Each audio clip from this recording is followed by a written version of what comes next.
Hello बच्चों, एक छोटा सा की याद है, उसको मैं आपसे शेयर करना चाहता हूँ। मैं अपने स्टूडेंट लाइफ में था। हमारे सर थे शेष नारायण त्रिपाठी सर। मैथमेटिक्स बहुत अच्छी आती, उन्होंने बहुत जबरदस्त चीजों को डिस्क्राइब करते थे। तो जिस दिन उन्हें इनवर्स ट्रिग्नोमेट्री फंक्शन स्टार्ट करना था, तो जब वो थोड़ा सा डिटेल कर रहे थे, तो उसी डिटेल करने के दौरान उन्होंने जब अपनी बात कह ली तो मैं बीच में बोल पड़ा। हमने कहा इसका मतलब सर इनवर्स का मतलब तो ये हुआ ना कि उसका उल्टा। एक खींच के मुझे थप्पड़ पड़ा और मुझे आज तक याद है। अब आज की तारीख में हम टीचरों को वो सुख हासिल नहीं है, क्योंकि हमारे सामने जो बच्चे हैं वो सब हम लोग उनको छू भी नहीं सकते, लेकिन वो थप्पड़ मुझे आज तक याद है। और इसलिए मुझे आज तक ये याद है कि इनवर्स का मतलब हमेशा रेसिप्रोकल नहीं होता।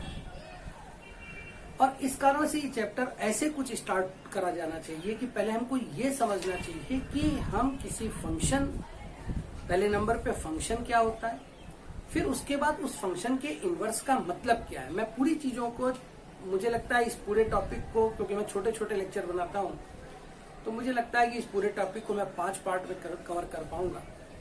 आज केवल एक छोटी सी इंट्रोडक्शन के रूप में मैं अपनी बात ये कह रहा हूँ। आप ऐसे समझ लीजिए, जैसे मैं ये कहता हूं कि राम के भाई लक्ष्मण थे, और इसमें लक्ष्मण, राम को x और लक्ष्मण को y मान लिया जाए और दोनों के प्लेस चेंज कर दिए जाए, तो भी इसका अर्थ नहीं बदलता है। यानी अगर मैं कहता हूं राम के भाई लक्ष्मण थे, तो उसको वापस पढ़ने पर भी हम ये पढ़ते हैं लक्ष्मण के भाई राम थे। कोई अर्थ में कहीं कोई अंतर नहीं आया। लेकिन अगर हम ये पढ़ते हैं कि रावण की बहन सूर्पनखा थी, और इसमें रावण को x और सूर्पनखा को y मान करके इनके प्लेस चेंज कर दिए जाएं, तो क्या ये अर्थ उसी एज इट इज निकलता है कि सूर्पनखा की बहन रावण थी? नहीं, ये तो अर्थ बदल जाता है। तो इसका सीधा सा मतलब पहले ये समझ लीजिए कि इसका मतलब इनवर्स से केवल वहां है जब हम किसी एक रिलेशन को x से y की ओर और कुछ कंडीशन के साथ y से x की ओर पढ़ते हैं, तब इसे हम inverse trigonometric function, inverse functions कहते हैं। फिर आ जाता है कि ट्रिग्नोमेट्री इसमें जुड़ जाने से क्या फर्क पड़ता है। एक्चुअल ट्रिग्नोमेट्री में जैसे हम यहाँ पर कोई एक वैल्यू लेते हैं, साइन एक्स बोलते हैं या साइन थीटा बोलते हैं। क्या थीटा इमेजिन करते हो आप? कुछ भी डाल दो। क्या साइन 300 की वैल्यू नहीं होती, या साइन 3000 की वैल्यू नहीं होती? आप कोई भी वैल्यू रखे, कितने भी बड़े से बड़ा एंगल डालते जाएं, उसका कुछ ना कुछ मान तो आएगा ही आएगा। लेकिन अब एक प्रॉब्लम समझ लीजिए कि वो वैल्यू इन बिटवीन ऑलवेज -1 से 1 के बीच होगी। इसका मतलब ये हुआ कि वो आप एंगल बढ़ा दें, लेकिन 1 के बाद वो सारे मान दोबारा मिलने शुरू हो जाते हैं। तो अगर दोबारा मिलने शुरू हो जाते हैं, तो इसका मतलब हम वाइसे वर्सा इस बात को कई मानों को पाते हैं। इस बात को और क्लियर कर दूं, जैसे साइन 30 भी 1/2 है और साइन 150 भी 1/2 है। इसका मतलब अगर मैं केवल ये बोलूं कि 1/2 किस साइन में किस एंगल की वैल्यू है, तो मेरे कई आंसर होंगे। 30 डिग्री भी होगा, 150 डिग्री भी होगा, और इसी तरह से और आगे 390 भी होगा, और आगे बहुत सारे होंगे। लेकिन एक से ज्यादा वैल्यू अगर हो जाती है, तो हम इसे फंक्शन नहीं कहते। तो इसलिए मेरा पर्सनली ये मानना है कि अगर हमें इस चैप्टर को समझना है, तो हमें थोड़ा एक लेक्चर पहले थोड़ा सा, पूरा फंक्शन तो डिस्क्राइब नहीं किया जा सकता अभी, लेकिन थोड़ा सा फंक्शन को समझ लेना चाहिए। और हम इसी पर पहले आज स्टार्ट कर रहे हैं, पहले थोड़ा सा फंक्शन। अब जैसे मैं यहां पर 2 एग्जाम्पल लिख रहा हूं। सपोज दैट, ये केवल समझाने के पॉइंट ऑफ व्यू से, इसका आगे हम लोग जाकर पूरा समझेंगे। जैसे मैं यहां पर एक रिलेशन लिख रहा हूं y और x के बीच में, और यहां पर भी एक रिलेशन लिख रहा हूं y और x के बीच में, ऐसा कुछ भी। इसका मतलब यही नहीं, ऐसा कुछ भी। अब दोनों में ही सपोज दैट मेरे को ये पता लग जाता है कि एक वैल्यू है 5, जिसको हम x की जगह रख सकते हैं। आप लोगों ने प्रीवियसली ये पढ़ लिया होगा कि x में रखे जाने वाला पूरा सेट x के मानों का जो कलेक्शन होता है वो डोमेन कहलाता है। मैं यहां लिख रहा हूं कि सपोज दैट कि 5 कोई एक नंबर है जो कि इसमें रखा जा सकता है। अच्छा, ये बताइए, इमेजिन कीजिए कि अगर हम इसके अकॉर्डिंगली y के मान बनाना चाहे तो y की कितनी वैल्यूज हो सकती है? क्या इस रिलेशन को 5.1 सेटिस्फाई नहीं करेगा? ऐसे ही क्या इस रिलेशन को 5.4 सेटिस्फाई नहीं करेगा? ऐसे ही क्या इस रिलेशन को 6 सेटिस्फाई नहीं करेगा? अब ये बताइए कि ये केवल एक वैल्यू है या बहुत सारी वैल्यू हो सकती है। लेकिन अब अगर इसी तरह से यहां पर हमको ये जानकारी हो कि x की कोई एक वैल्यू 5 है और यहां पर हम x की जगह 5 रख दें तो y का जो मान आएगा, y की जो वैल्यू आएगी वो ऑलवेज एक ऐसी वैल्यू होगी जो कभी उस सिस्टम के लिए बदली नहीं जा सकती। क्या आप बताइए, मैं इसको 2 घंटे बाद अगर वीडियो बनाता तो क्या इसकी वैल्यू +2 करके 8 लिख देता? नहीं, तब भी तो 6 होता। या मेरे जगह कोई भी और कर रहा होता तो वो भी 6 लिखता। इसका माने ऐसे रिजल्ट्स जो कभी बदले ही नहीं जा सकते वो यूनिक सोल्यूशन या यूनिक रिजल्ट्स कहलाते हैं। अब यहां से हम रिलेशन चैप्टर को 2 पार्ट में बांट देते हैं। ऐसे रिलेशन जिसमें x की एक वैल्यू पर y के बहुत सारे मान हो सकते हैं, वो सिर्फ एक रिलेशन है। लेकिन अगर x की किसी एक वैल्यू पर y का सिर्फ एक ही मान एग्जिस्ट करता हो, तब इस स्थिति में वो रिलेशन तो है, लेकिन अब उसकी इस प्रॉपर्टी के कारण हम उसको एक नया नाम दे देते हैं, फंक्शन। इसका मतलब, मैं दोबारा इस बात को समरी के तौर पे जल्दी बोल रहा हूं कि अगर x की किसी वैल्यू पर y का सिर्फ एक ही मान मिल सकता है, एक शब्द मैं फिर दोबारा बोल रहा हूं, एक शब्द गलत है, एक की बजाय मुझे बोलना चाहिए था यूनिक मिल सकता है कि x की एक वैल्यू पर y का जो मान मिलता है वो यूनिक है, हमेशा वही रहता है, तब ऐसी स्थिति में उस रिलेशन को फंक्शन कहते हैं। यानी एक रिलेशन फंक्शन है या नहीं हम नहीं जानते, लेकिन अगर एक फंक्शन है तो मुझे ये बात 100% पता होनी चाहिए कि प्रीवियसली वो एक रिलेशन रहा होगा। ऐसी स्थिति में जब हम इसको फंक्शन कहते हैं और इस कारण से हम इसका एक नया सिंबल ले लेते हैं। अब ये किसका फंक्शन है? x का, क्योंकि आपने वैल्यू किसकी डाली है? x की। यानी जिसको आप यहां पर रखते हो, सबसे पहले रखते हो, वो इनपुट है। जो x डालोगे उसके हिसाब से y मिलेगा। इस कारण x को इंडिपेंडेंट वेरिएबल कहा जाता है, जबकि x के जो मान यहां डालेंगे उसी के अकॉर्डिंगली y मिलेगा। दैट्स वाई y को हम डिपेंडेंट वेरिएबल कहते हैं। यहां पर फिर एक बात, हो सकता है कि y का रिलेशन t के रेस्पेक्ट में हो और t के मान चेंज कर सकते हो, तो ये फंक्शन ऑफ t हो गया। जो आप डालेंगे वो रिजल्ट आएगा। बहुत सिंपल, हम लोगों को किसी ने समझाया था, मुझे आज भी वो बातें याद है। शायद उस दौरान मैं पाई में क्लास ले रहा था, तो पाई एजुकेशन में एक बार ऐसी ही बात चली, तो हमारे साथ एक केमिस्ट्री पढ़ाते थे आशुतोष सिंह सर, तो उन्होंने ये बात कही कि उन्होंने कहा अजय सर ऐसे समझ लीजिए कि जैसे इसमें हम कोई एक मशीन है, हमारे पास जूसर है, और उसमें अगर हम संतरे डालते हैं तो संतरे का रस निकलेगा, मौसम्मी डालेंगे तो मौसम्मी का रस निकलेगा। इसका मतलब जो हमारा इनपुट होगा उसी के हिसाब से रिजल्ट आएगा। मुझे वो बात आज भी याद है, मुझे लगता था कि मुझे शेयर करनी चाहिए। तो इस कारण से हम ऐसी स्थिति में जो यहां पर हम जिसके रेस्पेक्ट में सिस्टम बनाते हैं वो इंडिपेंडेंट वेरिएबल कहलाता है, और उसके मान डालने से जो रिजल्ट्स मिलते हैं वो डिपेंडेंट वेरिएबल कहलाता है। अब यहां से वापस आते हैं, इस कारण से अब हम इस पूरे, मैं दोबारा इसको अगर लिखना चाहता तो मैं इसको लिखता f(x = x+1)। ऐसी स्थिति में मुझे फायदा होता है कि मैं x की जगह अगर 5 डाल रहा हूं तो 6 लिखता हूं। इसका माने मुझे एक ही बार में दोनों बातें पता लग जाती है कि मैंने x की जगह 5 डाला है, y 6 आया है, वगैरह वगैरह। खैर, लेकिन ये सारी बातें हम लोग आगे जाकर के डिस्कस करेंगे। बस एक लाइन यहां और बोलनी है, वो ये, कभी कभी क्या होता है, फंक्शन की कुछ अपनी लिमिट्स होती है, फंक्शन की कुछ अपनी ऐसी सीमाएं होती हैं कि उससे वो आगे नहीं जा सकता। जैसे इस बात को हम लोग देखते हैं,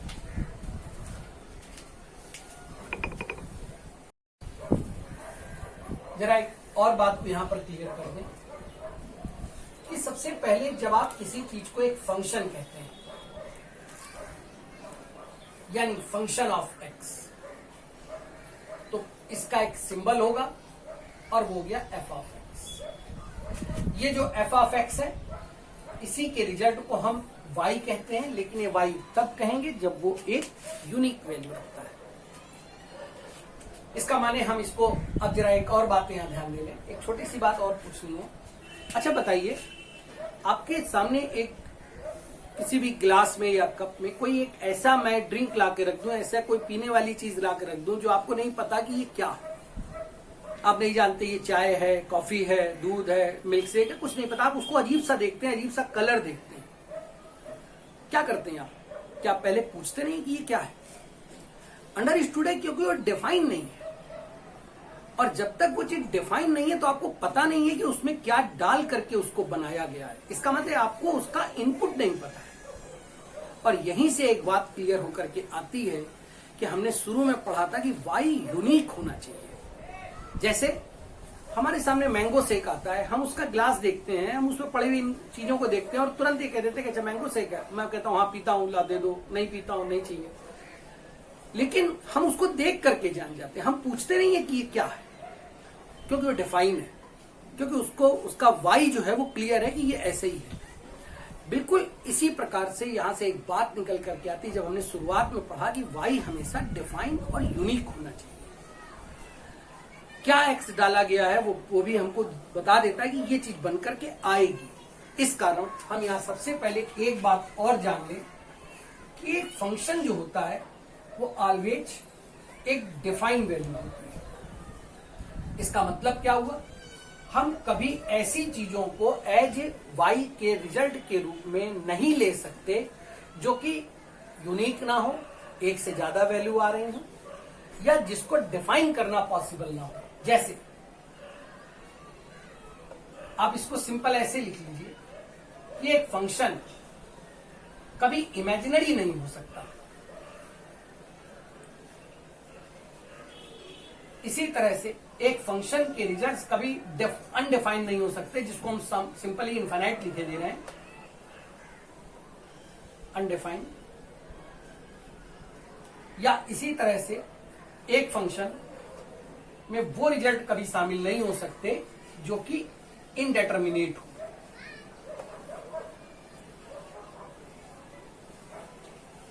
मतलब कि आप ऐसे एक्स का यूज कर ही नहीं सकते जिनसे इस तरह का कोई रिजल्ट आता हो। क्या मतलब हुआ इसका? एक सिंपल एग्जांपल, मान लीजिए कि एक क्वेश्चन में मेरे से कहता है कि f(x) is equal root of x. तो आप बताइए कि क्या इसमें आप -1 डाल सकते हैं? नहीं डाल सकते। क्यों नहीं डाल सकते, इसकी भी बात कर लेते हैं। अच्छा बताइए, एक पॉइंट ए है जिसका की कोऑर्डिनेट 2,4i है, और इसे आपको कार्टेशियन प्लेन पर प्लॉट करना है, एर्गेंड प्लेन पर नहीं, कार्टेशियन प्लेन पर प्लॉट करना है। तो क्या आप इसको कार्टेशियन प्लेन पर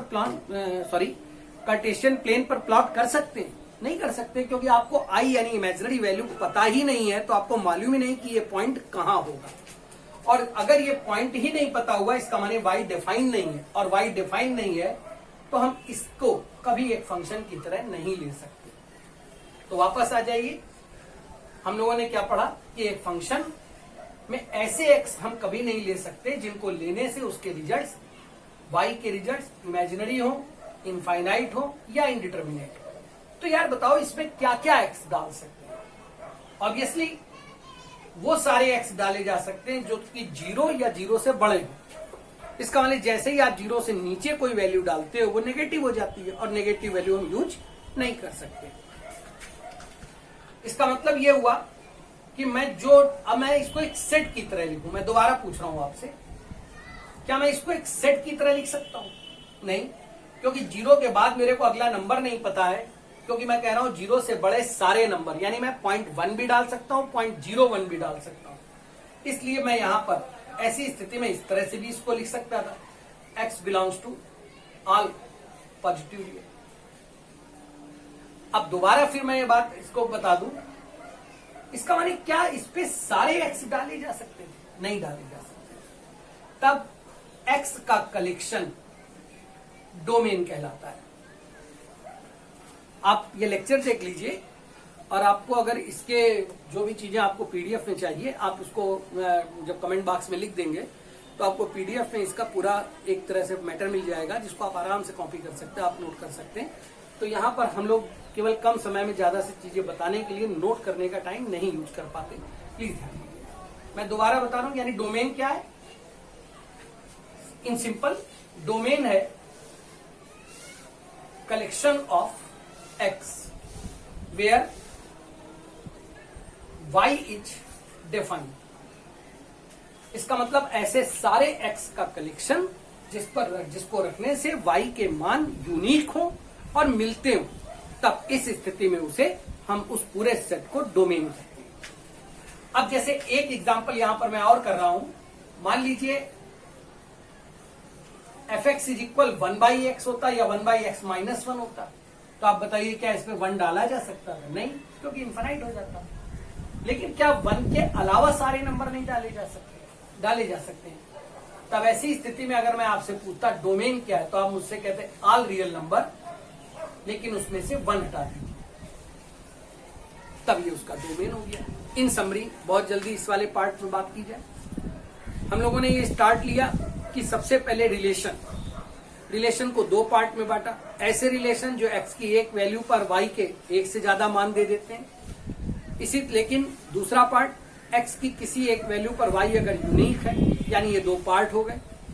अगर एक्स की किसी एक वैल्यू पर वाई का मान ऑलवेज यूनिक रहता है, तब इसको रिलेशन के साथ साथ एक नया नाम देते हैं जिसे फंक्शन कहते हैं। फंक्शन ऑलवेज डिफाइन होना चाहिए, यानी जो एक्स हम यूज करें उस पे निकलने वाला वाई ऐसा हो जो हमें पता हो कि हाँ, इसको हम किसी कार्टेशियन सिस्टम पर कहां प्लॉट कर सकते हैं, क्योंकि अगर वो प्लॉट होगा तभी उसका डायग्राम बनाया जा सकता है। इसलिए वाई का डिफाइन होना जरूरी है।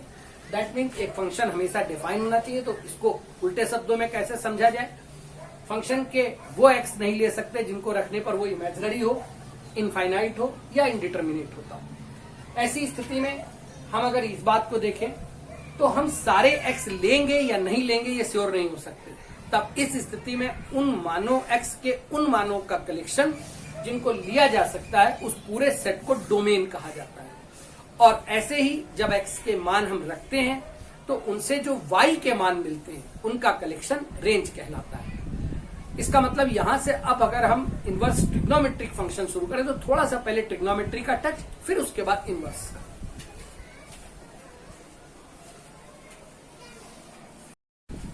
अब जैसे इसको ध्यान दें, y equal to f x, तो मेरे को अब ये बात अगर ऐसे पूछी जाए कि x का मान क्या है, तो हम इस तरह से f यहां लाते हैं और अपॉन के कारण उसका सिंबल लिख देते हैं, पर लिखा ऐसे ही जाएगा, कभी f अपॉन में नहीं लिखा जाएगा। इसका माने ये पूरी बात x equal to f inverse y हो जाएगी। पूरी बात ऐसे भी समझ सकते हैं। मान लीजिए क्वेश्चन है और उस क्वेश्चन में वो मेरे से कहता है कि एक फंक्शन है जो कि 2x + 3 अपॉन x - 4 है, और यहां मेरे से वो ये कहता है कि इसका डोमेन क्या होगा। मैं एक बार फिर बता दूं, बार बार मैं ये बात बोल रहा हूं, ये फंक्शन की क्लास नहीं है, इसलिए यहां पर ऐसे एग्जाम्पल लेंगे जिससे आसानी से समझ करके टाइम बचाया जा सके। डोमेन कहा जाए तो हम केवल ये देखेंगे कि क्या सारे एक्स डाल सकते हैं? नहीं। पहली बात, ये अंडर रूट में नहीं है, इसका मतलब इसके इमेजिनरी होने के चांस नहीं है। लेकिन ये अपॉन में है, इसका माने हाँ इनफाइनाइट या अनडिफाइंड बन सकता है। अनडिफाइंड जिस वैल्यू पर बनेगा, इसका माने वो 0 होनी चाहिए जो इसका डिनोमिनेटर है, तो दैट्स वाई हमें इसका माने इसको 0 नहीं लेना। इसका माने हम सारे एक्स ले सकते हैं पर एक्स की जगह 4 नहीं ले सकते। तो जो डोमेन होगा वो सारे रियल नंबर है बट 4 में। अब ऐसी स्थिति में अगर मैं आपसे ये कहता कि मुझे एफ इनवर्स चाहिए, क्वेश्चन ये कह रहा है कि आप एफ इनवर्स ऑफ एक्स बताइए कि वो क्या है, तो हम कैसे करते हैं वो देख लिया जाए। हमारे जो सॉल्यूशन मेथड है वो हम यहां से स्टार्ट लेते हैं। हमने सबसे पहले एफ एक्स को वाई मान लिया, इसका माने हम ये बात जानते हैं कि जो x होगा वो f इनवर्स y हो जाएगा। अब हम ओरिजिनल क्वेश्चन पे जाते हैं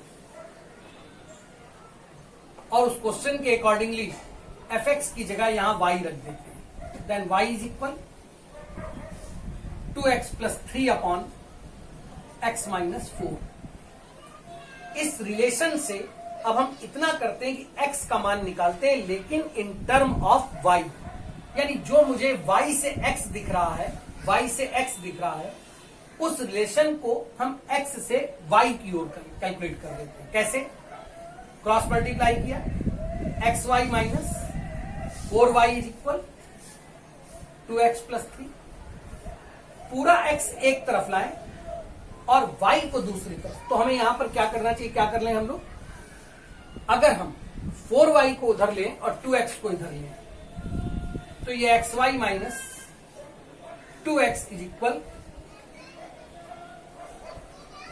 4y प्लस 3 हो जाता है। इससे कॉमन क्या है? x।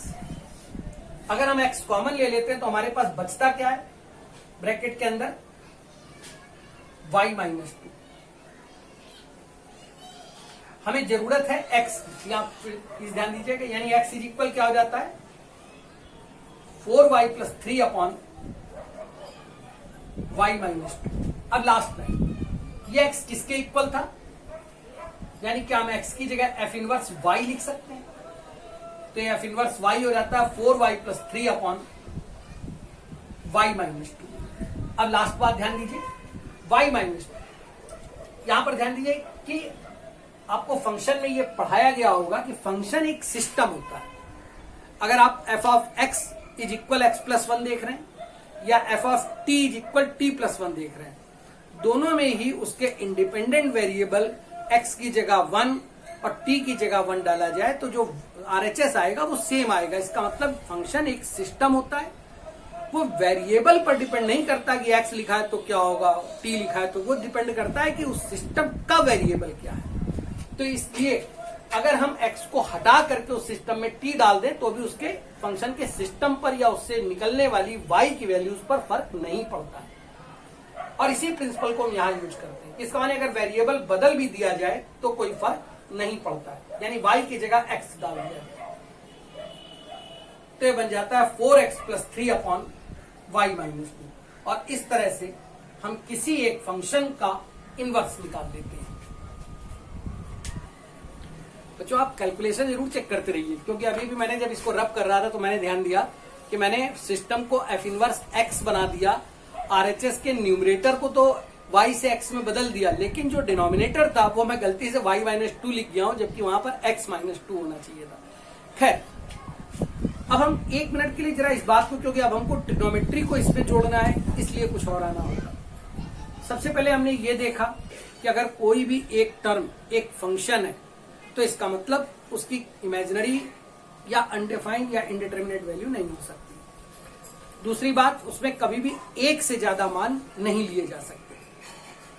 दूसरी बात, हम लोगों ने देखा कि किसी फंक्शन में उसके इनवर्स होने का क्या मतलब है। उसके इनवर्स होने का मतलब ये है कि हम रिलेशन को x से y की, y जो हमें रिलेशन दिया था y इक्वल टू है, लेकिन हम उसको अब x से y की ओर बदल देते हैं, तब ये चीज इनवर्स कहलाती है।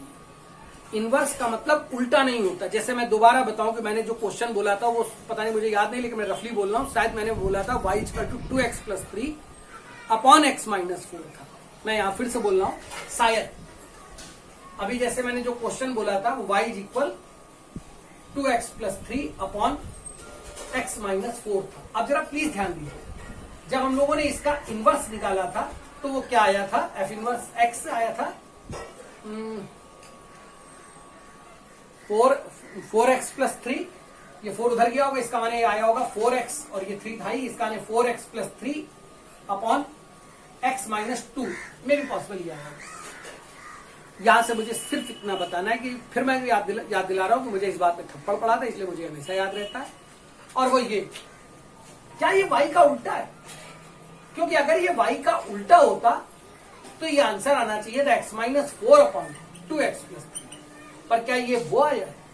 और अगर ये वो नहीं आया है तो सबसे पहले मुझे लगता है कि आपको शायद ये बात क्लियर हो गई हो कि किसी भी इनवर्स का मतलब उसका उल्टा होना नहीं होता, रेसिप्रोकल होना नहीं होता। इनवर्स का मतलब, इनवर्स अपने आप में एक सिस्टम है। इनवर्स का मतलब ऐसे कैलकुलेशन जिनको अभी तक हम y से y के लिए पढ़ रहे होते हैं, अब उसको पलट कर x के लिए पढ़ते हैं, यानी x बराबर y में क्या है। ऐसे में क्या क्या चेंजेज आ सकते हैं वो हम डायरेक्टली नहीं देखते, जब हम कैलकुलेट कर लेते हैं। जैसे इस क्वेश्चन को देखते टाइम ही अगर मैं आपसे पूछता कि इनवर्स क्या है, आप नहीं बता सकते। मैं रेंज पूछता तो आप नहीं बता सकते, लेकिन यहां पर आने पर आप आसानी से बता सकते हो कि हाँ ऐसा होना चाहिए था। ये बात केवल हमें यहाँ सीखनी है। अब एक बार यहाँ से हम लोग ट्रिग्नोमेट्री को स्टार्ट करते हैं कि ट्रिग्नोमेट्री में हम लोगों ने जो जो चीजें पढ़ी हैं वो देखते हैं। अब जो इस पूरे टॉपिक का मेन है उसकी बात कर ली जाए। यार ट्रिगोनोमेट्रिक फंक्शन हम लोगों ने बहुत अच्छे से पढ़ा हुआ है, sine, cos, tan, cot, sec, cosec, all of these. Sine, आपको पता है कि अगर हम मान लीजिए किसी एक फंक्शन को हम साइन एक्स, तो आपको यह भी पता है कि साइन एक्स मतलब परपेंडिकुलर अपॉन हाइपोटेन्यूज। और आपको यह भी मालूम है कि जब हम किसी कार्टेशियन सिस्टम पर साइन को डिफाइन कर रहे होते हैं तो सबसे पहले उस हाइपोटेन्यूज को ही बनाते हैं, और हाइपोटेन्यूज के रेस्पेक्ट में ही हम परपेंडिकुलर बेस इसके कैलकुलेशन से इनके सारे मानों को निकालते हैं। इसका मतलब अब यहां से हम एक बात ये जानते हैं कि ये जो परपेंडिकुलर है, ये सबको पता है, ये कभी हाइपोटेन्यूज से बड़ा नहीं होता, और क्वाड्रेंट के हिसाब से अगर ये नीचे हो जाएगा तो डायरेक्शन इसकी नेगेटिव हो जाती है। दैट्स वाई शुरुआत से ही हम लोग ये बात जानते हैं कि साइन एक्स का मान इन बिटवीन -1 to 1 होता है। इसका क्या मतलब हुआ? इससे मेरे से दो क्वेश्चन यहां पूछे जा सकते हैं। पहला, डोमेन क्या है? यार जो भी आप पी डालोगे आपका ज्यादा जो भी यहां पर आपको एक्स डालना है आप डालिए। आपको पता है कि साइन 30 रखेंगे तो भी उसमें कुछ ना कुछ आपका एंगल बनेगा, परपेंडिकुलर, हाइपोटेन्यूज वगैरह आएंगे, और 150 करेंगे तो भी ये सब चीजें आनी है। दैट मीन्स उसका डोमेन ऑल रियल नंबर है, आपको जो मन करे वो डालिए। लेकिन जब हम लोगों ने इसके y के मान देखे तो हमने देखा इसका जो y का मान है वो इन बिटवीन -1 to 1 है। इसका मतलब यह हुआ कि कभी भी कोई वैल्यू हमें साइन एक्स में ना तो -1 से नीचे मिलने वाली है और ना 1 से बड़ी मिलने वाली है। अब एक बात यहां और देख लेते हैं, जैसे अगर हम इस साइन एक्स का जब ग्राफ ड्रा करते हैं तो मुझे पता है कि y का मान 1 और ये रहा -1, यानी जो भी ग्राफ आएगा वो इसके बीच में ही जाएगा। आप लोगों ने कई बार बनाया होगा, π/2 पर ये मैक्सिमम 1, पाई, फिर इसी तरह से ये पूरा ग्राफ बनता चला जाता है, और ऐसा ही पीछे भी। ये सारी बातें चल रही अभी साइन एक्स के ट्रिग्नोमेट्रिक फंक्शन। लेकिन आप तो इनवर्स पढ़ रहे हो ना। अब अगर इनवर्स पढ़ रहे हो तो थोड़ा इसको ऐसे करते हैं कि अगर sine theta is equal x है और मैं यहां पर केवल थीटा जानना चाहता हूं, तब इस स्थिति में हम साइन को दूसरी तरफ ले जाते हैं और तब हम इसको लिखते हैं साइन इनवर्स एक्स। अब यहां फिर से एक बात ध्यान दीजिए। सपोज दैट एक एग्जांपल करता हूं। मान लीजिए मैं लिखता हूं साइन इनवर्स ऑफ 1/2, तो इसका मतलब मैंने x की जगह 1/2 डाला है। x की जगह अगर 1/2 डाला है तो कौन कौन से थीटा हो सकते थे? इसका माने थीटा 30 डिग्री भी हो सकता था, 150 भी हो सकता था, 390 भी हो सकता था, और ऐसे ही बहुत सारे हो सकते हैं। पर ये तो जो हम फंक्शन पढ़ते हैं ये तो उसका प्रिंसिपल नहीं है।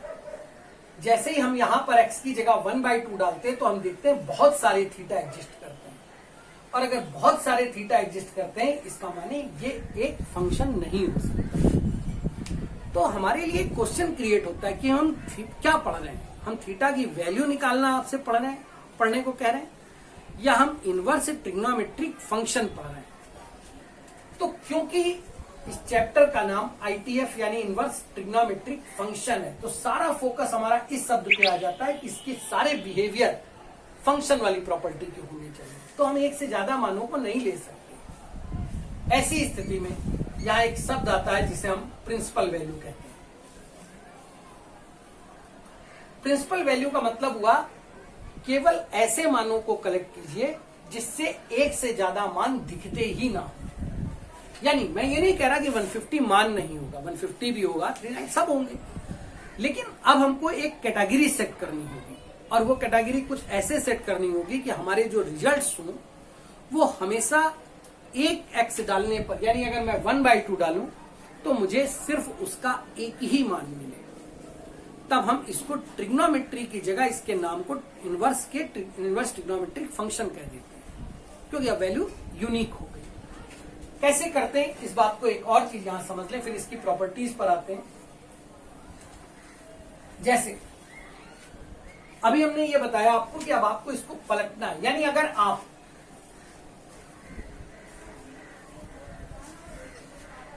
ये मानों को ग्राफ बनाते टाइम कुछ ऐसे बना रहे होते हैं, सिस्टम को पलटते चेंज करते कुछ भी,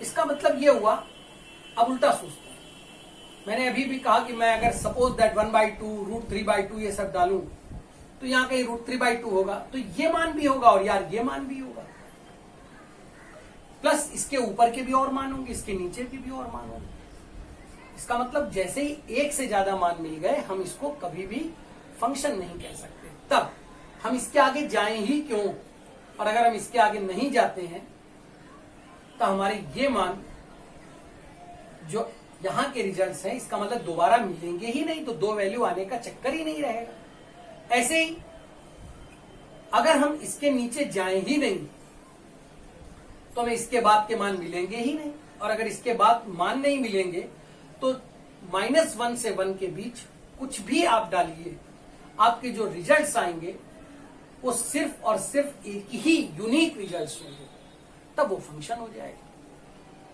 पूरी बात यहां से अब पूरे आर्टिकल की तरह पढ़ते हैं, तो उस आर्टिकल की तरह पढ़ने के लिए इसको एक बार देखा जाए।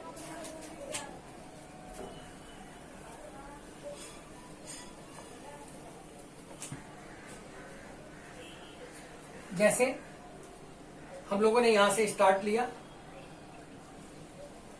कि एक पहला इनवर्स फंक्शन है साइन इनवर्स एक्स।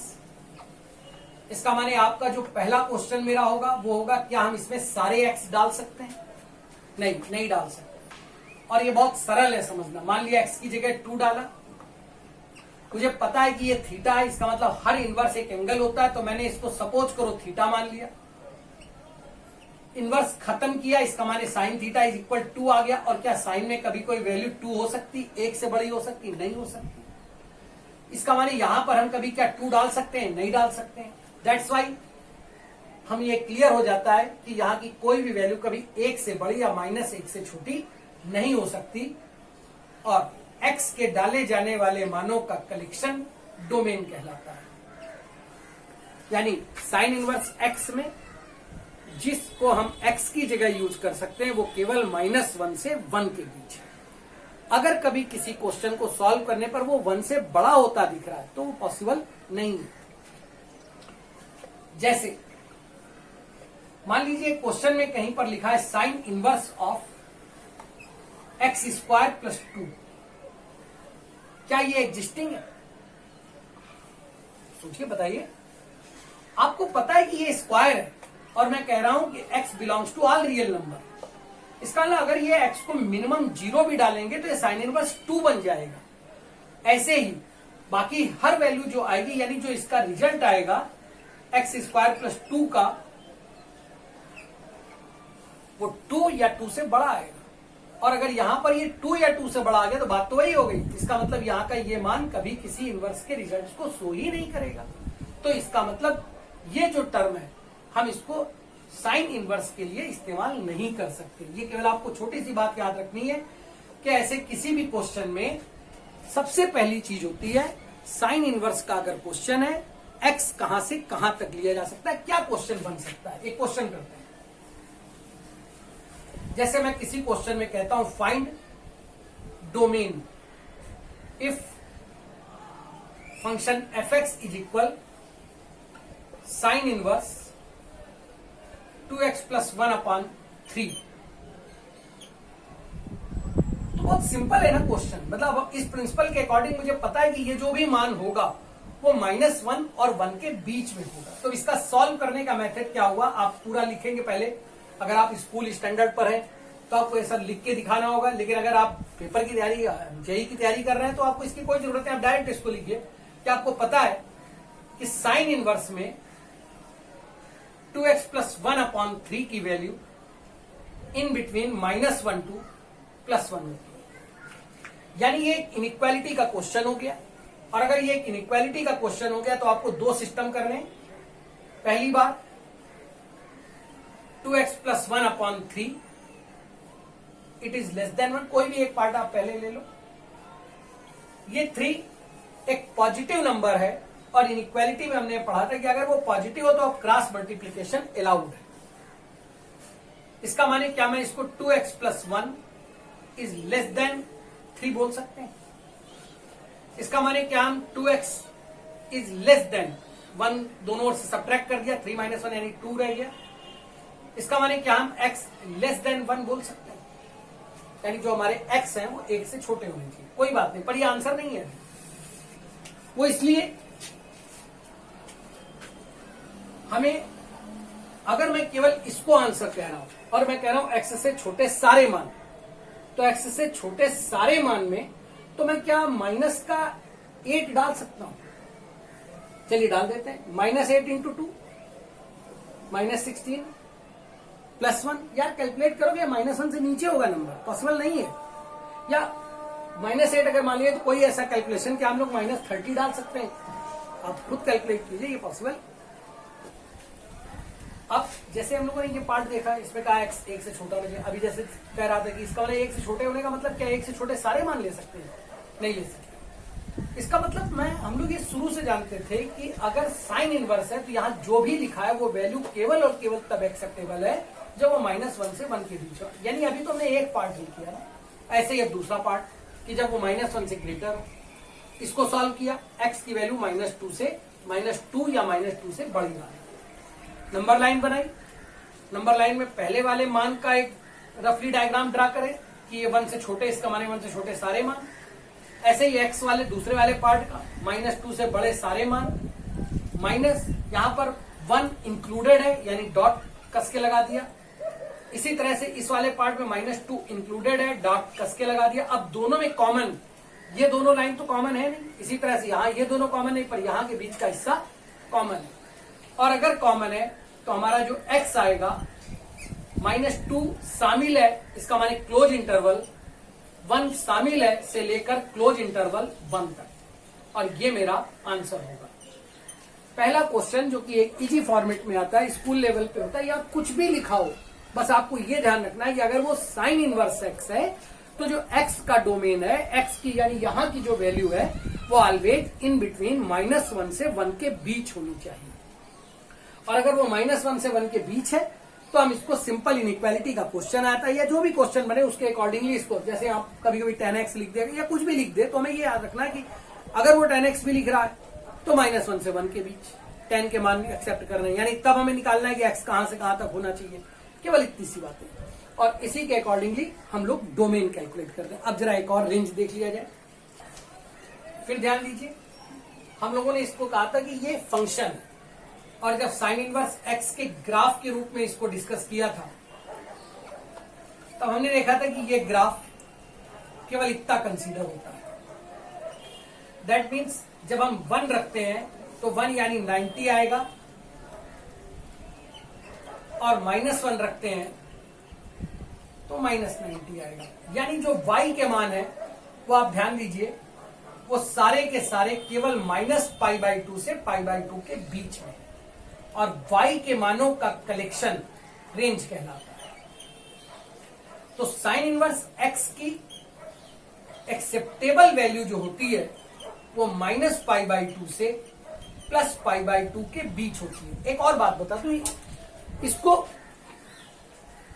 यूनिवर्सली बनाने के लिए ऐसा किया गया है। आप ये भी क्वेश्चन कर सकते हैं कि पाई बाई 2 से 3 पाई बाई 2 भी तो एक ही बार मिलेगा, मान हाँ मिलेगा, ऐसे तो बहुत सारे आगे इंटरवल बनते चले जाएंगे, लेकिन फिर हमारे आंसर में, हमारे जो दूसरे लोग पढ़ रहे हैं उनके आंसर में अंतर आने लग जाएंगे। मान लीजिए कल पाकिस्तान ये कहने लगे कि नहीं नहीं हम तो इंडिया की बात मानेंगे नहीं, हम तो दूसरा वाला रेंज लेंगे, तो क्या हमारे आंसर यूनिवर्सली ट्रूथ हो सकते हैं? नहीं। इसलिए उसको एक आइडियल बनाने के लिए हम माइनस पाई बाई 2 से पाई बाई 2 के बीच में ही केवल वैल्यू एक्सेप्ट करते हैं। एक बार दोबारा बता रहा हूं, ये प्रिंसिपल वैल्यू कहलाती है। इसका अर्थ ये नहीं है कि बाकी वैल्यू होती नहीं, वो भी होंगी, लेकिन जब हम इनवर्स ट्रिग्नोमेट्री फंक्शन पढ़ रहे होते हैं तो साइन इनवर्स एक्स का मान हमें -90 से +90 के बीच ही देना चाहिए। जैसे मान लीजिए एक क्वेश्चन मैं यहां लिखता हूं, ये एक बेसिक और सिंपल क्वेश्चन आते हैं। वो आपसे कहता है कि साइन इनवर्स √3/2, ये बात केवल रफली है, बताने के लिए कर रहा हूं, √3/2 है और इसका मान वो पूछता है। तब ऐसी स्थिति में हमारे सॉल्यूशन मेथड ये भी होते हैं कि हम इसको थीटा लेट कर लेते हैं। साइन थीटा √3/2 है। √3/2 साइन में किसकी वैल्यू है? 60 डिग्री, 120 डिग्री और इसके आगे और भी, लेकिन 90 के अंदर कौन सी है? 60। इसका मतलब प्रिंसिपल वैल्यू के लिए हम आगे की किसी भी वैल्यू को शामिल नहीं करते हैं। तो दैट क्लियर हो जाता है इस तरह से कि ये वैल्यू हम केवल और केवल 60 डिग्री यानी π/3 ले सकते हैं, यानी वही मान लेंगे। सिंपल समझाने के लिए था, जो -90 से +90 के बीच में हो। अगर इनके बीच में नहीं है तो हम वैल्यू नहीं ले सकते। अभी इस पर कुछ और बातें भी करनी है, पर पहले एक बात और। मान लीजिए कि कोई एक टर्म में मुझे साइन इनवर्स ऑफ -x मिलता है, तो साइन इनवर्स ऑफ -x को हम क्या लिख सकते हैं? ये इसलिए बहुत इंपॉर्टेंट होते हैं, ये छोटे छोटे फार्मूले इसलिए बहुत इंपॉर्टेंट होते हैं कि अभी अगले लेक्चर में हम लोग ट्रांसफॉर्मेशन वगैरह टॉपिक पढ़ेंगे। यानी एक क्वेश्चन दिया साइन इनवर्स में, लेकिन वो कहता है कि इसको टेन इनवर्स में चेंज करो या सीकेंट के किसी फॉर्म में सेक इनवर्स में चेंज करो, तो क्या हम डायरेक्टली कर सकते हैं? इसलिए अगर वो वैल्यू, मान लीजिए साइन इनवर्स में साइन इनवर्स -1/3 है, तो हम उसको ट्रांसफॉर्म करते वक्त क्या डायरेक्ट ट्रांसफॉर्म कर सकते हैं या कुछ प्रॉपर्टीज हमें ध्यान रखनी होती है। इसलिए ये इसके बेसिक्स फॉर्मूले होते हैं जो आपको अच्छे से आने चाहिए। ये क्यों होता है यार? कुछ प्रूवमेंट मैं इसलिए करूंगा ताकि आप कभी भी ये फॉर्मूले भूल जाएं तो आपको याद रहे, बनाना आ जाए। जैसे कभी भी इनवर्स के किसी क्वेश्चन को अगर सॉल्व करना हो, सबसे इजीएस्ट प्रोसेस ये होता है कि आप उसे एक एंगल मान लीजिए। हमने थीटा मान लिया, इनवर्स से उसको डायरेक्ट करिए, यानी साइन थीटा हो गया। अब इस माइनस को उधर भेजिए, यानी माइनस साइन थीटा हो गया। यहां पर प्लीज ध्यान दीजिए, ये माइनस ऐसे खत्म करना है कि ये ट्रिग्नोमेट्री में साइन का कोई फॉर्मूला हो। तो यार साइन के फॉर्मूले के अकॉर्डिंग क्या हम sine minus theta is equal minus sine theta जानते हैं? हाँ यार जानते हैं। जब बाहर कुछ भी ना लिखा हो तब साइन को इधर लाया जा सकता है, और साइन को इधर लाने का मतलब ये साइन इनवर्स एक्स बन गया, या sine inverse x is equal कितना हो गया? Minus theta. अब अगर sine inverse x minus theta, हम इस माइनस साइन को इधर ट्रांसफर कर देते हैं, इसका माने थीटा क्या हो जाता है? माइनस का साइन इनवर्स एक्स। यार थीटा लेट क्या किया था? थीटा था sine inverse minus x, theta की वैल्यू डाल देते हैं, यानी sine inverse of minus x is equal minus sine inverse x. तो एक सजेशन है मेरी, और वो ये, जब भी आप x के मान किसी भी ट्रिग्नोमेट्रिक इनवर्स के क्वेश्चन में नेगेटिव देखें, पहले आप उस नेगेटिव को वाले x को फार्मूला यूज करके उस हिस्से को पॉजिटिव बना दीजिए। बाहर माइनस कैसे जाएगा, सबके अलग अलग फार्मूले होते हैं, सब समझा दूंगा। और कुछ ऐसे होते हैं जो एक से बिहेवियर के फार्मूले होते हैं, वो भी बात बताएंगे, लेकिन आज इंट्रोडक्टरी क्लास है इसलिए सारी बातें आज नहीं हो सकती। जैसे मान लीजिए क्वेश्चन में करता साइन इनवर्स -1/2, तो मैं भूल भी सकता हूं, चीजें भी जा सकती दिमाग से, लेकिन मुझे अगर ये फार्मूला यूज करना आता है माइनस का साइन इनवर्स 1/2, अब 1/2 साइन में किसकी वैल्यू है? 30 डिग्री की, आगे भी होंगी लेकिन हमें केवल 30 लिखना है अगर, तो हम ये देखते हैं कि माइनस का 30। और ये बताइए कि क्या -30 -90 से +90 के बीच की वैल्यू है? अगर है तो एक्सेप्टेबल है। इस कारण हमें बहुत ज्यादा याद नहीं करना पड़ता, माइनस खत्म कर देते हैं और अपने 10th के रटे हुए फार्मूलों से आसानी से उसके इनवर्स के मान पता कर सकते हैं। बच्चों, क्लास को आज के लिए इतना ही रखेंगे। अगले टर्न पर कॉस इनवर्स करेंगे, साथ ही साथ कैसे फार्मूले से एक से दूसरे में ट्रांसफॉर्म करते हैं। पूरा ट्रिग्नोमेट्री पढ़ाना होता तो काफी चीजें कवर हो जाती, लेकिन मेरे को ऐसा लगा कि पहले थोड़ा सा फंक्शन डिस्क्राइब कर देना चाहिए। और मैं एक लास्ट बात चलते टाइम इसलिए कहूंगा, अगर आप कमेंट कर देंगे, आप बता देंगे कि यहां पर एक गलती हुई है, मुझे सुधारने के मौके मिलते हैं। आपको कोई चीज पूछनी है आप उसको पूछ लीजिए, कमेंट बॉक्स में आके पूछ लीजिए। आपको कुछ गलत लगता है कि यहाँ पर ये गलतियां हुई हैं, प्लीज उसको जरूर बताइए। और मैं फिर एक बार बताऊंगा कि हम लोग प्रोफेशनल नहीं है, मैंने इतने साल पढ़ाते हुए लेकिन कभी वीडियो वगैरह बनाई ही नहीं। तो फर्स्ट टाइम जब ये लॉकडाउन ना होता तो शायद हम लोग अभी भी ये ना कर रहे होते, क्योंकि हम लोग बोर्ड टीचिंग मेथड के लोग हैं। आज की जो जनरेशन है वो स्मार्ट है, वो आराम से उसको ये सब चीजें करना आता है। हम लोगों को ये बोरिंग लगता है, हम लोगों को लगता है यार क्या यार 20 मिनट बर्बाद कर रहे हो, 40 मिनट बर्बाद कर रहे हो, उससे में तो तुम कुछ और काम कर सकते हो। लेकिन लॉकडाउन हुआ, परिस्थितियां बदली, चीजें ऐसी हुई कि लगने लगा कि बच्चों तक आप पहुंचिए। हालांकि करोड़ों करोड़ों वीडियो मार्केट में पढ़े, करोड़ों से बहुत ज्यादा ऑनलाइन सब क्लासेस चल रही हैं, कहीं कोई वैल्यू नहीं है इसकी, पर जस्ट फॉर अपने सेटिस्फेक्शन के लिए या हमारे जो बच्चे मेरे से इन्वॉल्व हैं, पढ़ रहे हैं, उनके सेटिस्फेक्शन के लिए मैं वीडियो बना रहा हूं। और कहीं कोई गलती लगे तो मैं आपसे फिर कह रहा हूं, आप कमेंट कीजिए। अगर आपका मन करे तो सब्सक्राइब भी कर लीजिए। और जहां भी आपको ये लगता हो कि इसको और पढ़ा जाए, प्लीज बताइए। जो टॉपिक और पढ़ने वो बताइए।